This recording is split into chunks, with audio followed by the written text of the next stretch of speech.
Hello people, I am Jaby Koay, joined by Achara Kirk. Hi there. We just finished watching Netflix's LUDO, that is written and directed by Anurag Basu, and it's also written by Samrat Chakraborty. It's starring Pankaj, Tripathi, Abhishek Bachchan, Rajkummar Rao, Fatima Shaikh, Aditya Roy Kapoor, Samuel Malhotra, Rohit Saraf, and Pearl Mani. And so this is from IMDb, just to give you a quick one-liner. A dark comedy anthology, which was supposed to be center on unavoidable jeopardize of life and has 4 different stories set in a quintessential Indian metro. I don't know who wrote that. I didn't prepare that one-liner before starting this review. That's interesting. Yeah. But I think the main idea is it's just like 4 different stories in a city, how they intersect, and it's supposed to show just basically the absurdity of life and the chances that you have to take, and it's kind of like a game of Ludo. You got 4 different main stories going on, and they do intersect at certain points. Each story, you have a set of characters who all are trying to get to something, because of that. Some of it has to do with money, some of it has to do with love. A lot of it has to do with love, in fact. Some of it has to do with just survival. Yeah. And so, and these stories intersect in India. A metro city in India. It was a very, very fascinating film. Mm-hmm. Now, it's about 2.5 hours. Before I say anything else, I'd like to say that I did start to feel the runtime of this film at a certain point. It did feel long at a certain point. Yeah. That being said, I thoroughly enjoyed this movie, and I think that there is a lot of beauty in the movie. There's a lot of loveliness to take away from this, whether you're talking about the characters that were developed, whether you're talking about the cinematography / direction by Anurag Basu, whether you're talking about just the feeling you get watching it. There's a lot of, great comedy in the story. Whether you're talking about the philosophy in the movie, because there's a lot of philosophy that the film was really trying to impress upon you in a very much like a classroom philosophy sort of class, like a debate, where it's not trying to necessarily tell you everything. It's trying to give you ideas that you then walk out of the theater with, assuming that you watched it in a theater, and then you sort of talk with your friends about it afterwards. It feels like 4 movies in one. It feels that long, and so which is kind of odd because we've watched a number of Indian films that are like 3 hours plus, and this feels about as long as those films. Having thought about it, I don't know how much you could necessarily cut out of the movie, though, in telling this story. There are elements I would consider lifting out of the plot, but I don't want to talk about those elements until we go into the spoiler section. So I'm going to keep we'll keep this generic for the time being, and then we'll proceed from there and let you know when we go into spoilers.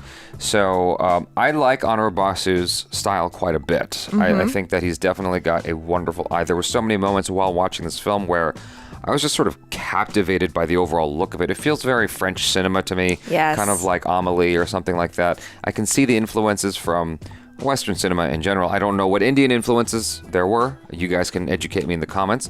But for me, I definitely saw Snatch. I definitely saw the Wachowskis in there. It was a very small reference, but it was definitely in there from Bound. I had called it out during our watch-along. If you'd like to see our watch-along, then subscribe to our Patreon, patreon.com/JabyKoy. You can watch the entire film along with us. We can't show you the picture-in-picture of the movie. You'll have to open the Netflix film in a separate window with our reaction. Now, let's talk about the style of the movie. It's very, very stylistic in its storytelling, and there's a lot of overlap, a lot of coincidences that go on, which was one of the things I think I recall, if I'm not mistaken, mentioning in our trailer reaction of like just being a little bit concerned or apprehensive. I'm always apprehensive about that sort of thing when I go into a movie like this, where I'm like, how much overlap is there between these stories? Because like India is a very large place with a lot of people, even in your metropolitan cities. So the likelihood of the same people crossing paths again and again is so small, and so to have that happen too many times is pushing the boundaries of suspension of disbelief a little bit, but it's Anurag Basu tells magical stories. Yes. And so I was allowing it for a lot of this movie. I was being forgiving for a lot of this movie, going, it's funny. It's a good chuckle. And so one of the things I believe I called out in the trailer reaction was the movie Snatch. Definitely felt like Snatch a lot of times. Anurag Basu managed to combine like the feelings of a lot of different film genres into the same one in creating what I would call a very magical tale. Yeah, it's interesting as well because I've only watched 2 of Anurag Basu's Basu's films now, so like Barfi and Jaga Jasus. And those two seemed kind of similar in style in that they were both very overtly whimsical. They were both very colorful, and they had that whimsy. Here, it felt a little bit more gritty, like with that Snatch influence, but there was still that touch of whimsy, which is very much, I feel, at least from my experience with Anurag Basu, is kind of like his trademark. So even while doing something that was a little bit more, grounded, real, whatever, like with crime, with a love story, with drama, set in a city, and just kind of having that gritty feel, it still had that kind of like cute whimsy. And there were a lot of really great moments. I liked the music that underscored the movie. And I liked the soundtrack music as well. I thought that both were wonderful. The editing was on point. The film was well made all around.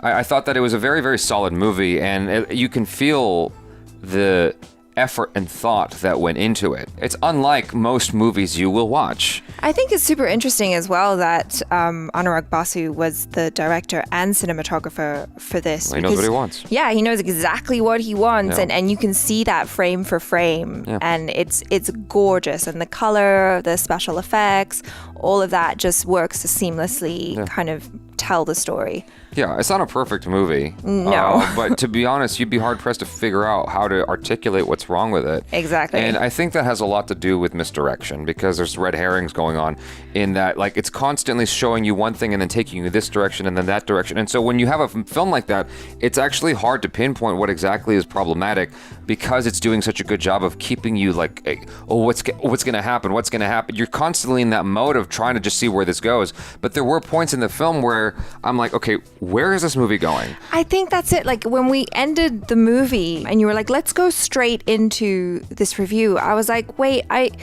don't know how to articulate how I feel about it properly, because it's like, I liked it, but is it a 5-star movie? No. But it's not a bad movie.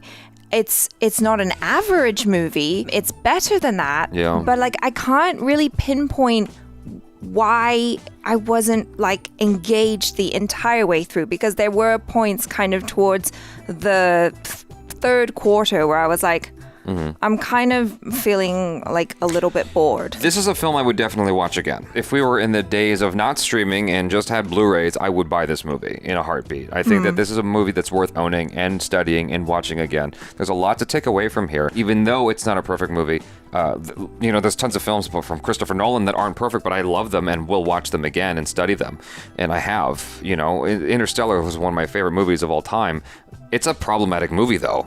And so I can call a movie problematic and still very much appreciate and enjoy it. And this is one of those instances where I'm like, wow, it's such a wonderfully made movie, but it does have problems. And so one of the issues is that it's trying to do a lot, and it's taking you in a lot of different directions. And when you do that, it's tough. It's a huge undertaking. It's no small feat. It's a very, very tall order. And there were points where it's like, I don't know, because I got sort of lost. What it had a lot to do with was lack of clarity in objectives. Like, what exactly is going on here? Why should I care about what's happening here? Or like, why should I care about these characters right now? There were moments like that where I was just a little bit confused. However, it all found a way to mostly come together at the end.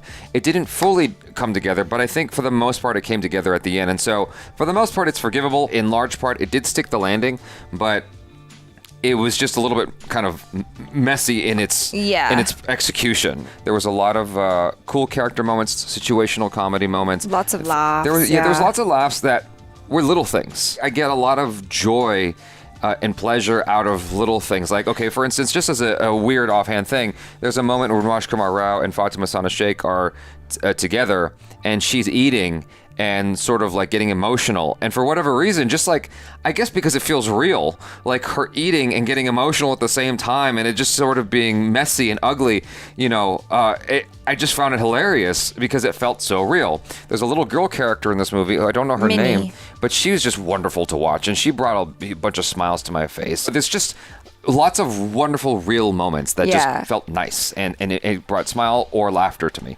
And I also really liked, there were a lot of like cute little character moments as well from some of the like supporting characters too, which I thought Yes. were very, very cute. And if you catch them when you're watching, like the expressions and stuff that the actors are giving to each other, Yeah. it just kind of really cracks you up. Yeah. So I love that kind of detail. Yeah, the performances in the film I thought were fantastic overall. Yeah, I really enjoyed them. I was gonna like specifically point out Rajkummar Rao, but that's not saying that he was like, you know, the best performance. I just really liked his character in it, and I liked his just the way he brought that character to life. Like he was just really quirky and interesting, and I liked all of the main cast. In fact, like I thought everybody was fantastic in this movie. To be perfectly honest, good. I mean, Pankaj Tripathi, he just got off playing a villain in Mirzapur, and here he is playing a villain again. And why is he always called Tripathi?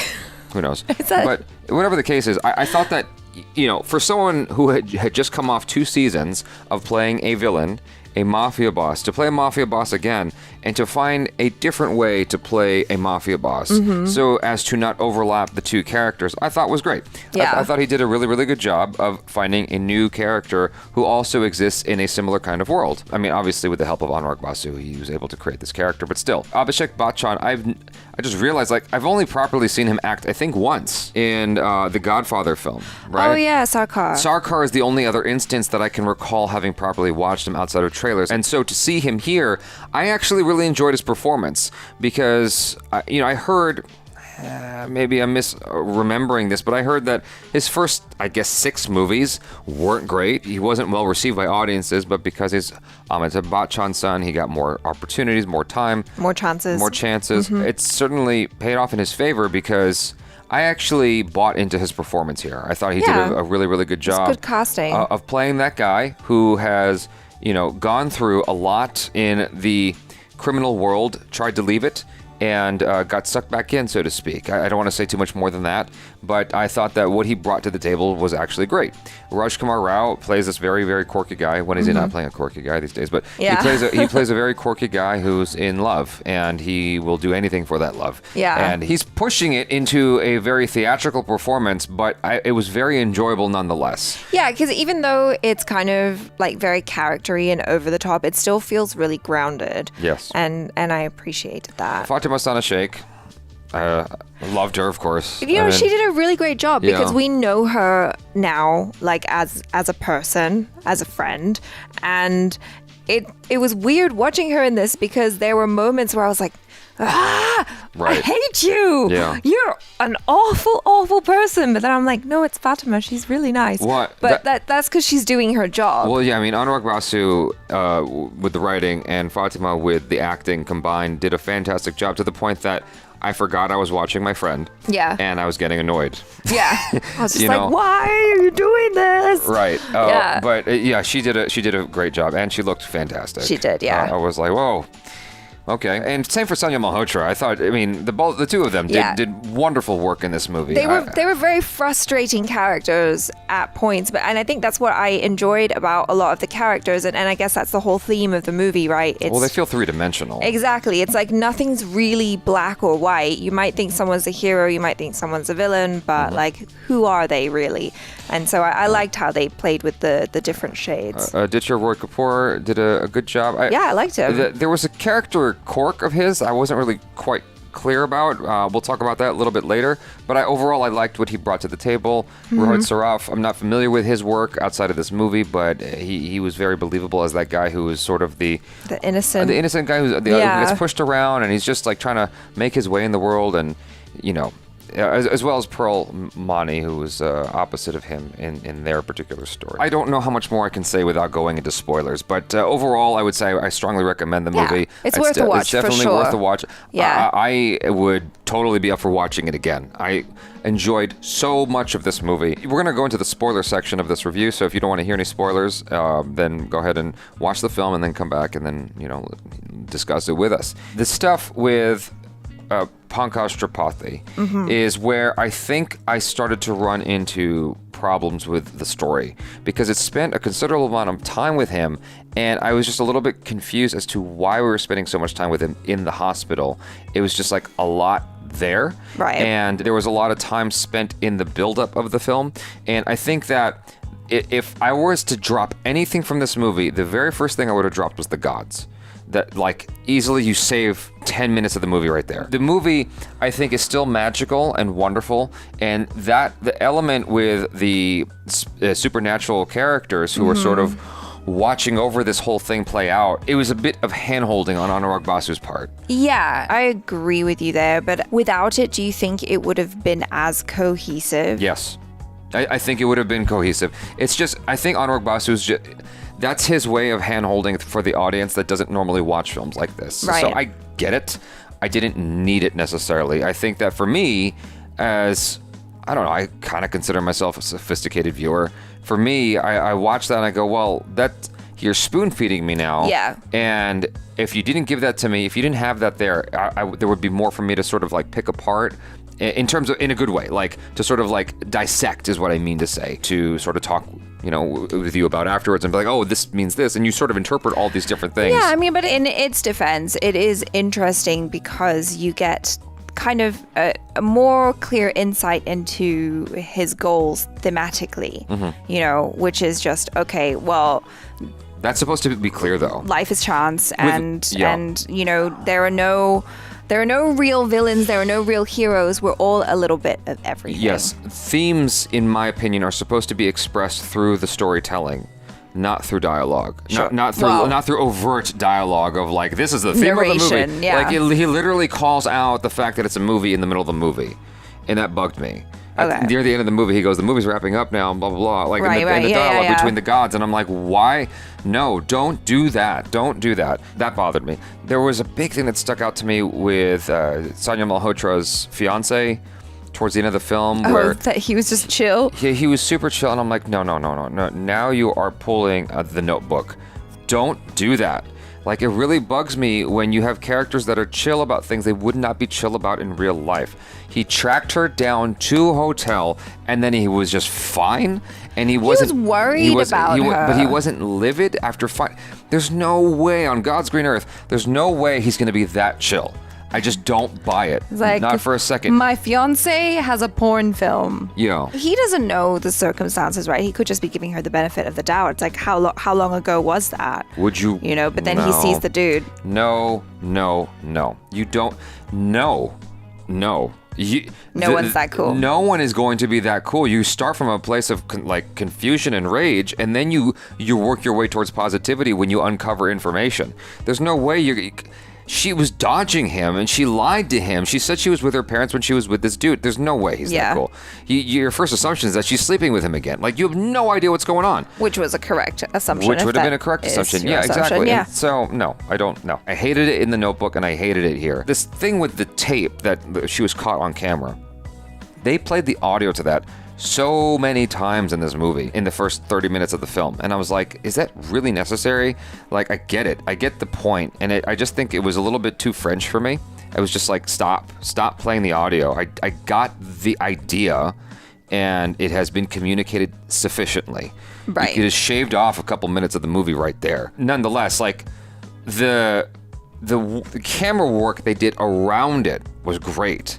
But, like, for instance, when Sanya Malhotra gets upset at the wedding planning situation with the phone, or the police at the police station, the camera work there was fantastic in terms of like the framing, just in general. It's just working off of their reactions. Yes. You don't even really need to see much of it, which I thought was really cool, because it's like you can tell from the sound that it is a sex tape, and then. But see, that's the thing, is like, you wouldn't even need to hear it. Just their reactions was adequate enough to know what's going on. Sure. It's like. But the joke as well is that he made a horse sound.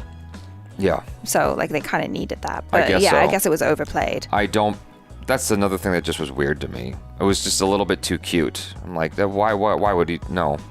It was just too strange to me. I've never heard of anybody doing that, so it's hard for me to swallow that. So the stuff with Abhishek Bachchan was, I thought, fantastic, because there is that parallel thing where he has a daughter who he's fighting to get back, basically, right? Mm-hmm. And he comes into the possession of this other little girl, And it is reminding him of what he's fighting for and what he's missed out on. And through this little girl, he gets the opportunity to be a dad for this interim period while he's trying to get back his daughter. And their relationship was really beautiful. That little girl was amazing. Yeah, she was great. And it's just such a wonderful character. And you know where that story is ultimately headed. I thought he was going to die. Yeah. When he got shot. Like, I thought he was just done. Yeah, me too. I didn't want him to die. You know, it's like he had gone through so much. One of the things I want to point out again is just how much I appreciated the framing of the movie. The way everything... It was just a very cinematic film. And I really wish I could have watched it on the big screen. Yeah. Because it really deserved that. Now, thankfully, I've got a big television and I can watch it that way. But most people are going to be watching the movie like this. It's just not the same. You know what I'm saying? Yeah, I mean, it is beautiful. Like, so many things were really awesome. The colors used to represent, you know, the 4 squares on the LUDO board, the characters who were constantly wearing those colors, and the bits where there was like the frame within the frame, like shooting through windows and stuff like that, cool camera angles. It was stunning to watch. Yeah. I think what sort of hindered your ability to stay engaged with things the entire time is because when the film starts out, it moves. Yeah, it moves at a along, clip, yeah. And there's this period of like 30 to 45 minutes in the middle of the story where it sort of just has a lull of just chilling. Now, if you watch a Quentin Tarantino movie, it does that for a lot of the films, and people love those movies. Mm-hmm. And the issue is that it felt like it was just going to keep doing that because it was moving along, and then it became like a hangout movie for a while, and it's like, whoa, where's this? Yeah. Where is this coming from? And it was just chilling, and you didn't know why, and it just sort of happens. And so because you're not constantly raising the stakes all the way through, that's what leads to it feeling a little bit boring at a certain point. But now that I know what to expect, I think if I watched it again, I'd appreciate it even more. Perhaps. I wonder if maybe the reason why I started like kind of losing engagement at certain points might have been just because it felt a little bit directionless at those moments, you know? And I was just kind of like, okay, let's move on with the story. Like, what's going to happen next? And I think sometimes with these stories, because there's so much intersection and things catching you off guard, it's really fun to try and like pick up clues and try and figure out what might happen next. But I think at a certain point, I was just like, I just really have no idea what's going to happen next. And I can't make any guesses right now. So I was just like, as an audience member, I just kind of, it felt a little bit disengaged. Whereas if there had been maybe a few more clues or something to make me feel like, oh, I think I know what's going to happen next, but then be completely blindsided like they do so often in this movie, that would have been really fun. Yeah, I think that what you're talking about is actually very key. There's, like I said, there's like a 30, 45 minute period in there where you're just not sure where the film's going. And that's too long of a window to have your audience not clear, in my opinion, of where the story's headed. Like, what are these characters trying to do? What's their goal? What are they headed towards? I really do think that if you watch the film a second time, you will come away appreciating it even more, because you know to expect that, because you know that you're going to get that. You're going to be able to just sort of sit into those moments a little bit more and appreciate it for what it is. For as wordy as the film gets with the supernatural characters, there was a lot of great moments in the movie that had little to no dialogue. Like, Abhishek Bachchan has very few lines in the movie. True. Comparatively, right? But his story is so understandable. Yeah. His plight and everything he's doing, it's like you're not lost at all with everything he does. I loved his story so much because, like, okay, the little things, when he was following the little girl and just sort of like trying to see what's going on with her and trying to make sure she gets back to her parents, and then helps her to see the dog. The little bit where they're laying down on the raft or whatever, and he goes, "Wouldn't you try to get the dog back?" And she goes, "No." He asks why. She goes, "Because he's happy with the new owners."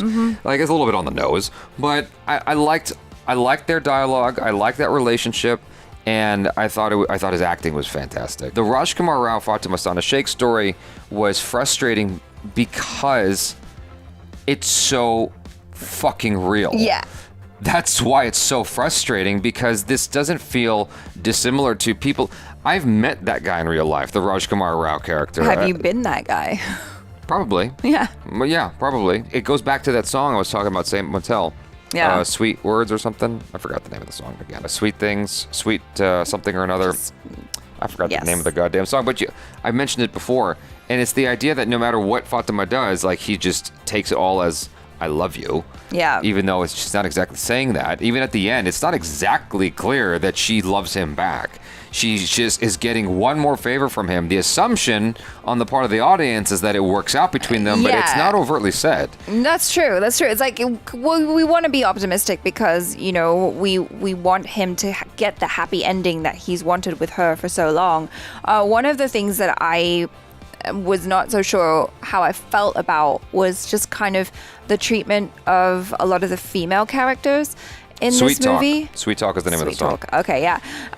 Just because Fatima's character Pinky and then Sanya Malhotra's character Shruti, they're both kind of these selfish, problematic females where, like, they just don't see what's in front of them. And you've got two characters like this where you've got Pinky, who is just using Rajkummar Rao, you know, just like blatantly, flat out, anything she needs, like, oh, this guy's bothering me, I'll go beat them up, Pinky, or like, I need you to break my husband out of jail, you got it, girl. And then with Sanya Malhotra's character, she's basically like having a relationship with Aditya Roy Kapoor, with Akash, right? And doing all the stuff while still blatantly out there looking for a dude who's rich or whatever, when it's like the dude is right there. He's right there. I mean, there's a point to that. I mean, I understand what you're saying, but I think that Sanya Malhotra's character, it's the point in that that was on the nose. I'm surprised you're a little like. No. I mean, I get that it's on the nose. I was just like, why are there two characters who are, you know, basically. But their circumstances are fundamentally different, because Sanya Malhotra's character was raised to believe that's what she was supposed to do. Yeah. So it was so embedded in her skull that even when this dude is in front of her that is perfect for her, she will ignore him in the face of in order to get this other thing over here, because that's what her parents told her. Yeah, but like, I mean, it comes around, right? So she gets to like learn that actually happiness can be found with someone who's great for you, who maybe isn't the richest dude in the world, and that's fine. Right. The Fatima Sana Shaikh character, I feel like both of their stories, I can see what you're saying, but I feel like both of their stories are trying to challenge the norm. I think it's trying to challenge what is acceptable. Sure, yeah. You know, because I appreciate that. Fatima Sana Sheikh's character is so loyal to her husband, even though he's this horrible person. So she will use this other guy to stay on track with her moral compass for this guy who wasn't even doing that for her. And that's just so screwball, right? And I think that's part of the point that the movie's making. While these two female characters were sort of being like goofy, right? You had other female characters in the film. You had Pearl Mani, who who basically, you know, stood up for herself at a certain point and became a stronger character. You had the nurse character that Pankaj Tripathi falls for. Mm-hmm. Both of those characters were nice and interesting, and they were very clear about what was right in front of them. Well, yeah, they're just trying to get by as well. But I think my thing was more like, it felt, I guess, that Pinky and Shruti were kind of more villainous. But then I guess that's the whole point of the movie. Yes. It's like, are they really though? Are they just victims of circumstance? Like, well, can it turn around? The whole thing with the film is that there's a little bit of hero in all of us. There's a little bit of villain in all of us. Exactly. That is the point of the part. That is a big part of the point of the film, which now has me backtracking on what I said earlier, just for you, because in the ending bit, that's part of what they were saying, is that it's not everything's black and white. Yeah. And so for audiences that are like yourself, I guess they needed to put that in the movie in order for you to get that information. Maybe if they didn't put it in the... What are you saying, Jaby? Well, it's easy for me to sit here and say I'm sophisticated enough to know that because they said it outright in the movie. Exactly. Right? But if they didn't, maybe I wouldn't have caught that philosophy. Maybe it would have been lost on me. But I've watched a lot of films like this that I feel like I might have gotten that message. It isn't always black and white how things turn out. You know, it's sort of random who will die and who will survive in those films. It's very unpredictable. I guess the last thing I'll say is I'll sort of reiterate what I said in the non-spoiler part of this, which is while this film is not perfect and it is problematic, I still did very, very, very much enjoy it. Yeah. I would not call it a masterpiece, but I wouldn't be hesitant to...